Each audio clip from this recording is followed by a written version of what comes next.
Hello, welcome back. This video, as you can see, is a little bit different from the norm due to the fact that my ugly mug's in it, and also the fact that it isn't a gameplay video or a review of anything that appeared on my precious. How geeky of me.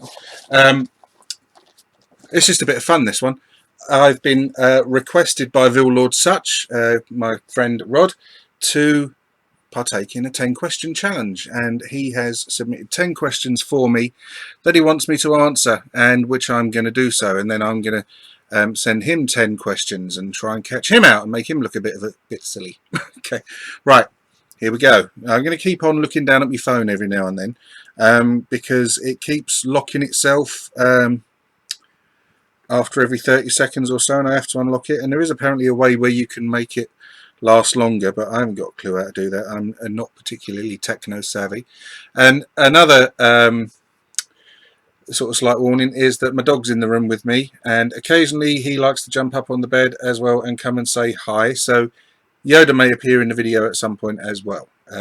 He's in his basket at the moment and he appears to be asleep, but isn't at the moment. He's just looking at me. Right, let's start. First question from Rod. Beano or the Dandy? Well, I used to like both of them. I also used to like Whizzer and Chips and the Beezer. I also used to read Dan Dare. Sorry, not Dan Dare. What was the bloody name of the comic that Dan Dare was in? But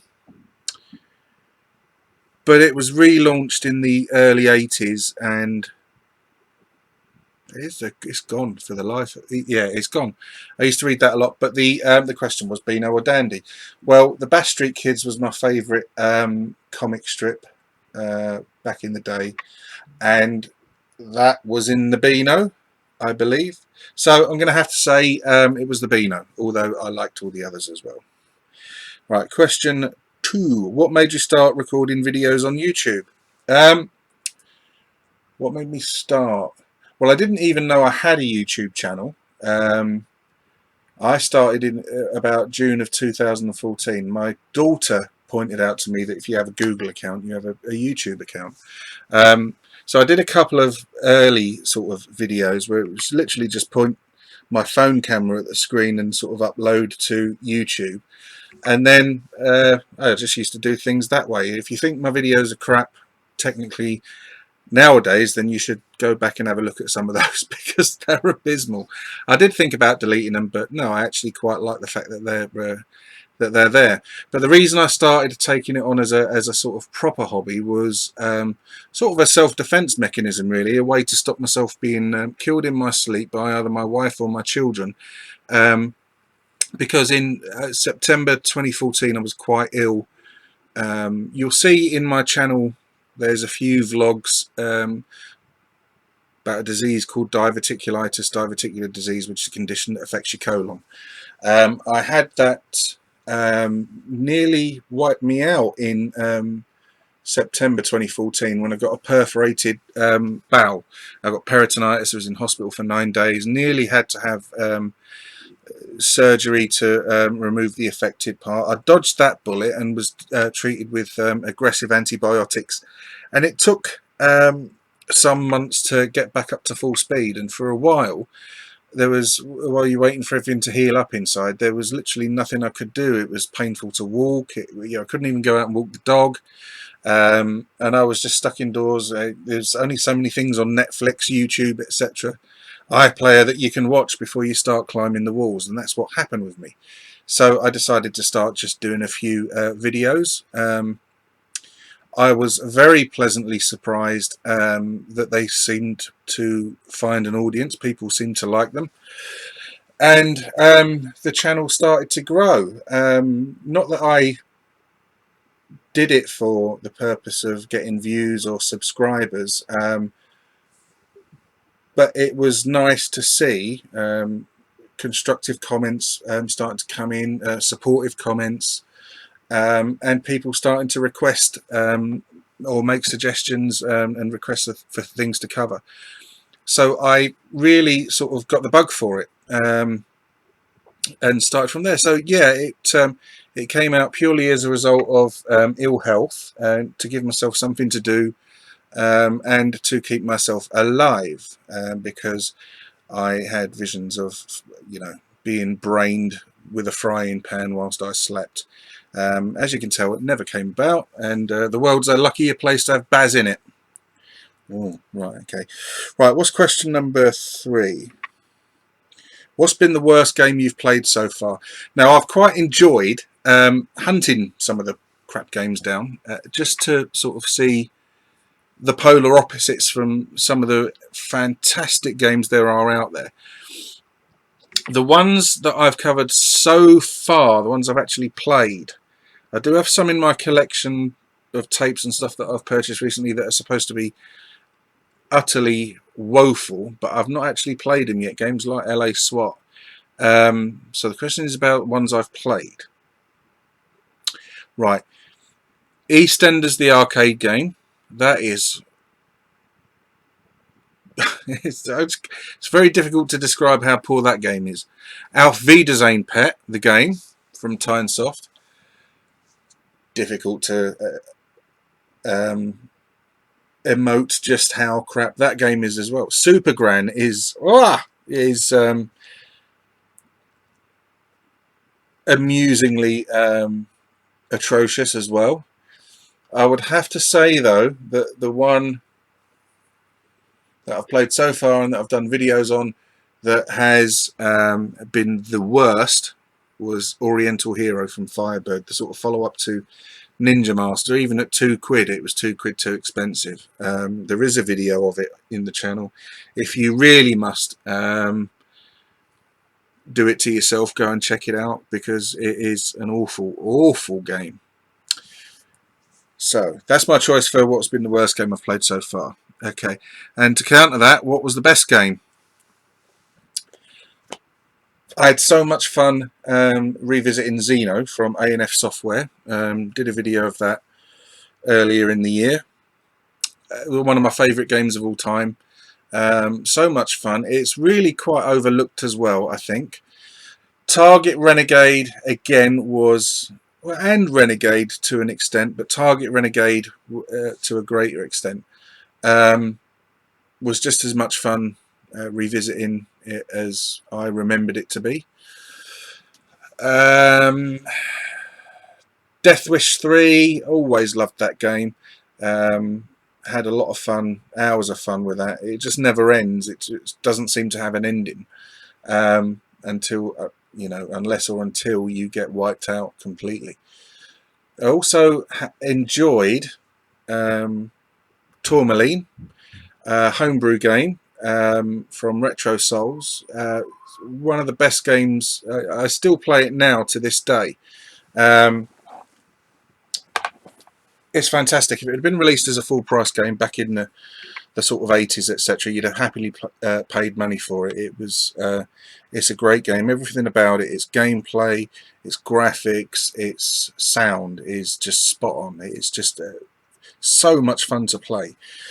But I would have to say that the subject of the last video, Merry Christmas from Horace, deserves a special sort of mention, in that myself and Rod, Villordsutch, were invited by Steve Broad to assist in testing the gameplay prior to him releasing it for download from his website. So it was an honour to actually see that game grow and be able to sort of help in any little way in that process, with suggestions, etc. And the fact that it was a good game as well. I had an awful lot of fun being privileged enough to take part in that process. So overall, the best game that I've it's going to be a tie between Xeno, I think, and Death Wish 3. Yeah, I mean, I have done my top 10 favourite ZX Spectrum videos. Can't remember if either of those games are actually in it, because top 10s are fluid; they can sort of change. But yeah, of recent ones, I loved revisiting those, and Target Renegade as well, but I'll stick with those two. Xeno, Death Wish 3. Right, next question. What's your favourite holiday destination? Well, before I was married and when I still lived at home, didn't have any kids, I used to go to Florida quite a lot because I had more money than sense, and loved all the roller coasters, the water parks, everything in the theme parks. Loved the whole sort of thing. I loved, you know, going on the airboat rides in the Everglades, seeing the alligators, the rattlesnakes, the moccasins. A cottonmouth moccasin is a breed of venomous snake native to Florida, and I had so much fun and so many good memories of that place. So yeah, that would have to come out top. I've been to the Dominican Republic. That was nice, very nice. The only negative experiences of that was horse riding through the jungles in the central sort of part of the country. I don't fucking like horses at all, and I met a horse that didn't like me, so I had spent a day on this bastard and didn't enjoy one single minute of it. But other than that, the holiday was great. Portugal's a lovely country. I'd love to go back there. People are lovely. Food's great. Weather's well, the weather when I was there was fantastic. Been to the Gambia a couple of times, but that was way back in my early 20s, so last century, last millennium even. Yeah, Florida wins. Very blinkered, you see. If you've ever been there, the Simpsons ride is fantastic. So is the Manta. I haven't been since 2009 though. So right, okay. Next question is a serious one from Rod. Red or brown sauce on sausage and or bacon butties? Right. Well, the quick answer to that is when I have either of those, I have neither. If I have a sausage sandwich or roll, I tend to have English mustard with it. And if I have a bacon butty or roll or sandwich, this is going to sound really strange, but I eat it with Marmite. Yep, spread Marmite on it. It's beautiful. I'm a Marmite junkie basically, and put it on anything that I can get away with. I'd put it on cornflakes if I could, if I liked cornflakes, that is. Here's a tip for you. If you love your roast dinner, which I do, as you can probably tell, when you do your roast potatoes, if you want them really crispy, smear them with Marmite before you put them into roast. It makes them really sort of dark brown, gives them a fantastic taste. And if you like your gravy to be really nice and thick, put a dollop of Marmite in it before as well. You can also put some chili flakes in too to give it a little bit of kick. But make sure you don't put the extra strong ones in, you know, in case Granny comes around for Christmas dinner one day and or on Christmas Day, I suppose, and you end up accidentally blowing her head off. So yeah, but the question was, would I have red or brown? Well, I prefer brown sauce to ketchup, so I would say brown. There's people sitting there watching that bit going, did he just say he puts Marmite on bacon sandwiches? Yes, I did say that. And then they're going, you fucking weirdo. Yep. Right, have I returned to a game remembering it as great in the past but found it to be totally crap? Not totally crap. I've returned to games that I thought were great back in the day, and found them quite sort of uninspiring stroke tedious in modern times. The best example of that I can give would probably be Night Law. When I first got that in 1984, I was blown away by everything about it. The packaging, the sort of the high quality production of the little instruction booklet that came in the box, and the graphics. It was just amazing. I was 12 at the time, and I never used to get very far. I never got very far in any game that I played, which you've probably been able to tell from all the videos that I've done. But when I revisited Night Law for the first time about 4 or 5 years ago when I got my Spectrum Plus 2 out the loft and loaded it back up. I was disappointed at how much I wasn't enjoying it. I won't say it was crap, because obviously it has a very, very significant place in Specky history. So, you know, and have to sort of remember that. But I would say that was the most striking example of a game that I really loved back in the day, returning to it in modern times and actually finding it really not very interesting at all. So sorry, Nightlaw fans. Right, that's that question out of the way. What's next? Where are the bodies buried? Well, I'm not going to tell you, am I? They're fish food. What other retro machines do you think you'd like to do a video on? It would probably be other 8-bit computers from the time, so like the Commodore 64, Amstrad and BBC. Although I have owned most of the consoles, etc., I'm not just stuck in the past with the ZX Spectrum. I have owned most of them all the way up until the PlayStation 4, which I've currently got. I haven't had an Xbox One, but I've had things like the Dreamcast, all the Nintendo consoles apart from the Wii U. I've had things like the Jaguar 3DO, Dreamcast, which was my complete favourite. But I would probably, probably the computers that I mentioned at the start, for no other reason than that my friends had them at the time, and I played some games on some on others, and they just, you know, I mean, there's 1,000,001 different YouTube channels out there anyway, all of whom do a better job than I do of putting content together, etc. So yeah, I'll leave it at that. I'll stick with the original sort of classics, because I do have emulators for them. And it would be much easier than it would for me to do any of the modern stuff, because A, I'm technically inept, and B, I don't have any of the consoles anymore other than the ones that we currently have in the house. So that answers that question, and we move on to the final one, which is, phone's locked again, what special skills are hidden behind the camera that you bring out for parties? Well, I used to make a complete arse of myself if there was a karaoke machine around.